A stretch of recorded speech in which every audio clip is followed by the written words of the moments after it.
adik-adik, jumpa lagi dengan Kak Steven ya. Di hari Minggu ini kita mau sama-sama mendengarkan firman Tuhan lagi adik-adik. Yuk, sebelum kita mau mulai firman Tuhan, seperti biasa kita berdoa dulu ya. Yuk, kita semua tutup matanya, lipat tangannya, kita berdoa. Tuhan Yesus, terima kasih Tuhan. Di pagi siang hari ini kami boleh kembali datang kepadamu Tuhan, untuk bersama-sama kami boleh memuji Tuhan, kami boleh dapat mendengarkan firman-Mu Tuhan. Biarlah bukakan telinga kami, bukakan setiap hati kami Tuhan, karena kami siap untuk mendengarkan.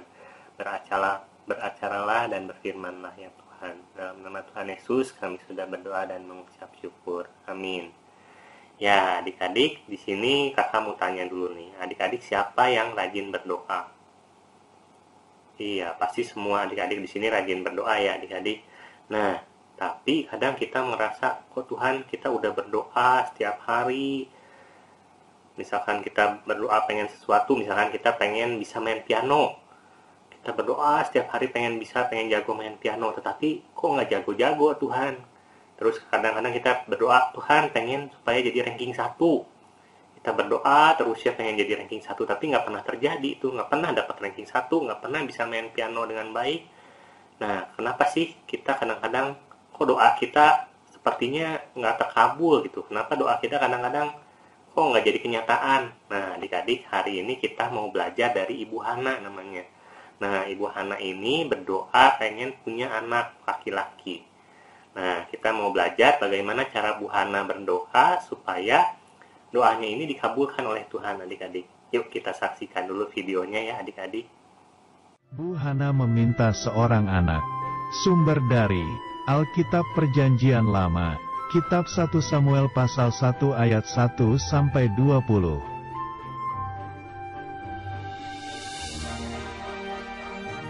Pada waktu itu, setiap orang yang menyembah Tuhan dan membawa persembahan harus pergi ke kota Silo.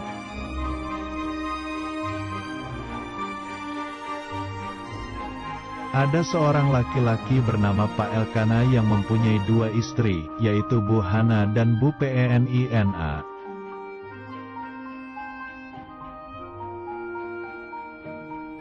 Bu Hana tidak bisa mempunyai anak.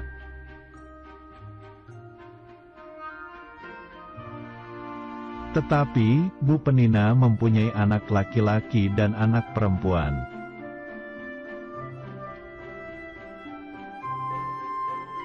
Bu Penina selalu mengejek Bu Hana karena tidak bisa mempunyai anak.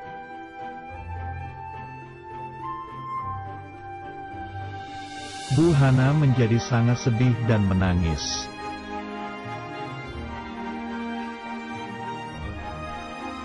Karena itu, Bu Hana sambil menangis pergi ke bait suci.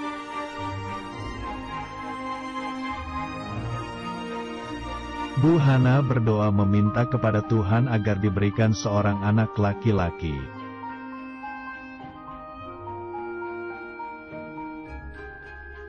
Bu Hana berjanji jika diberikan anak, nanti anak itu akan diberikan kepada Tuhan.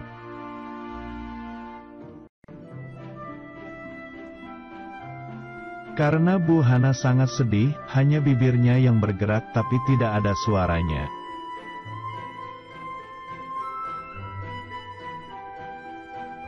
Lalu datanglah Imam Eli yang menjadi bingung karena tidak mendengar Ibu Hana berdoa.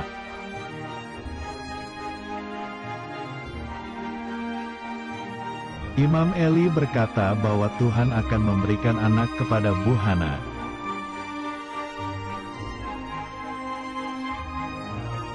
Satu tahun kemudian, Bu Hana melahirkan anaknya bernama Samuel, artinya aku minta dari Tuhan.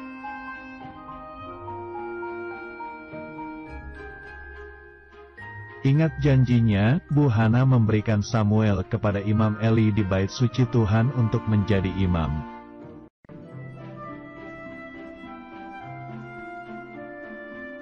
Ayat hafalan. Selalu berdoa dengan tidak jemu-jemu. Kitab Lukas pasal 18 ayat 1.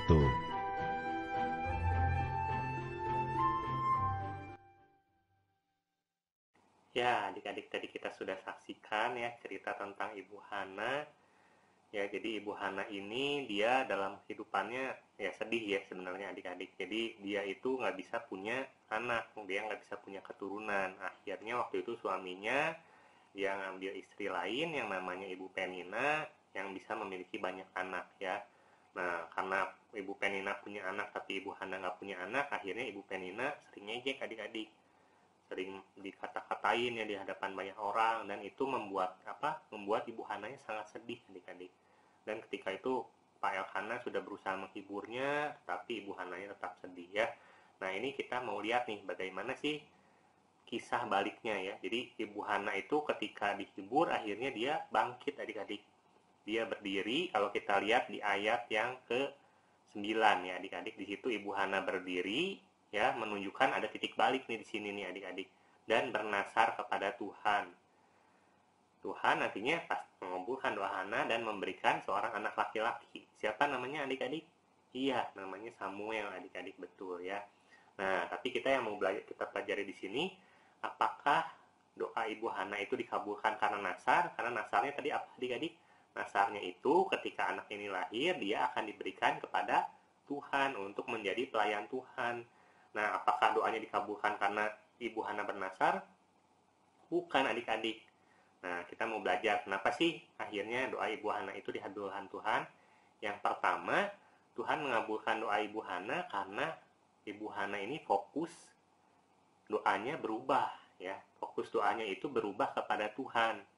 Jadi Ibu Hana minta anak laki-laki bukan buat supaya menaikkan derajatnya, menaikkan harga dirinya, menaikkan keturunannya, bukan seperti itu adik-adik ya. Jadi waktu itu kan kita tahu ya, waktu zaman kerajaan Israel itu anak laki-laki itu sangat berharga adik-adik. Anak laki-laki itu lebih penting daripada anak perempuan. Makanya Ibu Hana itu pengen banget punya anak laki-laki ya. Nah, tapi di sini sikap hatinya berubah, fokus doanya itu berubah adik-adik. Jadi doanya itu bukan supaya mengangkat harga dirinya, menjadi kebanggaan dirinya, bukan, tapi melainkan akan memberikannya kepada Tuhan ya. Kalau kita lihat di ayat yang 11 itu untuk diberikan kepada Tuhan anaknya. Jadi yang pertama tadi, apa yang mengakibatkan doa Ibu Hana dikabulkan Tuhan? Yang pertama, fokus doanya berubah adik-adik. Jadi kita sama nih, kita mau belajar dari Ibu Hana bagaimana fokus doa kita, fokus permintaan kita tuh berubah, bukan untuk diri kita tetapi untuk Tuhan adik-adik ya. Kemudian yang kedua, kita juga bisa melihat dari perubahan dalam diri Ibu Hana adik-adik ya. Sebelumnya mungkin karena dia merasa putus asa, dia sudah bertahun-tahun tidak dikaruniai anak. Nah, tapi setelah dia berdoa kepada Tuhan di bait Allah itu ya, dia mau makan dan mukanya tidak muram lagi ya. Kalau kita baca di ayat yang ke-18 itu ada perubahan dalam diri Ibu Hana adik-adik. Jadi ketika sebelumnya dia muram, dia nggak mau makan, lemes gitu ya, karena mungkin merasa putus asa, merasa kecewa. Nah, di sini sejak dia berdoa di bait suci, hatinya berubah adik-adik, dirinya berubah. Di ayat yang ke-18 dikatakan dia mau makan dan mukanya tidak muram lagi. Nah, berarti ada sukacita adik-adik, ada sukacita dalam diri Ibu Hana. Padahal waktu itu belum ada yang janjiin tuh, padahal waktu itu Tuhan belum ngomong kamu akan punya anak, belum ngomong seperti itu. Yang ngomong adalah Imam Eli. Nah, tetapi di situ sudah muncul sukacita, walaupun doanya belum dikabulkan, walaupun Ibu Hana belum mengandung saat itu, tapi dia sudah merasakan sukacita. Nah, ini menunjukkan bahwa dalam doanya itu Ibu Hana nggak maksa adik-adik. Jadi bukan berarti Tuhan saya pengen punya anak, kalau saya punya anak saya akan melakukan ini, bukan bernegosiasi seperti itu adik-adik ya jadinya. Tetapi dia menyerahkan semuanya kepada Tuhan. Jadi dia tidak memaksa pengen bernegosiasi, Tuhan kalau punya anak nanti ini, bukan seperti itu. Tetapi dia menyerahkan semua doanya ini kepada Tuhan adik-adik. Nah, jadi tadi ada dua hal yang kita pelajari dari Ibu Hana ya adik-adik. Sama seperti Ibu Hana, kita juga hendaknya fokus doa kita itu kepada Tuhan. Dan apa yang jadi kehendak Tuhan, bukan apa yang jadi keinginan kita adik-adik, tapi semua fokus pada kehendak Tuhan ya. Kadang-kadang mungkin kita mengalami situasi yang susah, situasi yang berat, kadang kita membutuhkan pertolongan Tuhan. Nah, tapi di sini kita harus belajar merenungkan adik-adik. Sebenarnya apa sih yang Tuhan inginkan untuk kita ubah dalam diri kita. Jadi apa yang Tuhan inginkan untuk kita lakukan dalam hidup kita, adik-adik. Jadi Tuhan inginkan sikap hati kita, diri kita yang diubahkan. Nah, dengan cara demikian kita akan merasakan apa? Damai sukacita seperti Ibu Hana tadi, adik-adik. Ya, jadi kita harus mencari kehendak Tuhan dulu. Mencari Tuhan pengennya apa bagi kehidupan kita, Tuhan pengen kita melakukan apa, berubah seperti apa, maka Tuhan akan memberikan semuanya kepada kita. Ya, kalau kita baca di Matius 6 ayat 33, carilah dahulu kehendak Tuhan, maka semuanya itu akan diberikan kepadamu. Nah, jadi hari ini kita belajar adik-adik bahwa kalau kita mengingini sesuatu, pasti kita harus berdoa, pasti. Cuma tadi ya, fokus doa kita yang harus diubah. Sama seperti Ibu Hana, fokus doa kita diubah bukan untuk keinginan kita, bukan untuk kepentingan kita, tetapi untuk kehendak Tuhan ya adik-adik. Ya, sebagai penutup, kakak mau ada punya satu video, yuk mari kita saksikan videonya ya adik-adik. Ya adik-adik, klip ini bercerita tentang iman ya adik-adik. Bagaimana ada seorang anak, dia terjebak adik-adik posisinya ya. Dia terjebak di sebuah tebing, di mana di ujung sebelah sana dari tebing itu longsor adik-adik. Sehingga dia bingung. Dia meminta pertolongan kepada Tuhan adik-adik. Dia memanggil nama Tuhan, dia mencari Tuhan adik-adik. Karena dia dalam posisi yang sulit adik-adik. Istilahnya maju kena, mundur kena ya adik-adik. Dia tidak tahu. Dia hanya meminta pertolongan kepada Tuhan. Tuhan, tolonglah aku, apa yang harus aku lakukan gitu ya. Karena dia bingung. Dia tidak bisa kemana-mana adik-adik. Tidak bisa berputar balik, mau loncat juga terlalu jauh dia pikir. Kita lihat jarak antara dua tebing itu terlalu jauh adik-adik. Anak ini tidak mungkin bisa loncat dan sampai di ujung tebing yang satunya adik-adik. Sementara di satu sisi lain, di belakangnya itu tebingnya sudah mulai longsor. Nah, dia udah putus asa, dia bingung harus melakukan apa. Dan Tuhan menjawab, lompatlah adik-adik. Tuhan meminta anak ini untuk melompat.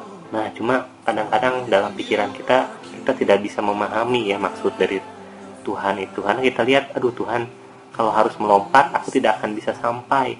Aku tidak akan mampu. Nah, kita kadang-kadang bertanya, Tuhan, apa? Masa kita harus lompat gitu? Kenapa? Apakah nggak ada cara lain selain yang Tuhan minta? Selain kita harus melompat. Ya, si anak ini berpikir adik-adik. Aku tahu kemampuanku, aku tidak bisa loncat sampai ke sana.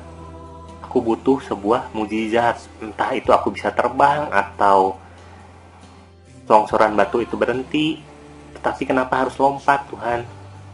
Jadi kadang kita mengharapkan mukjizat yang kita pikirkan. Oh Tuhan, kalau seperti ini mukjizatnya seperti ini.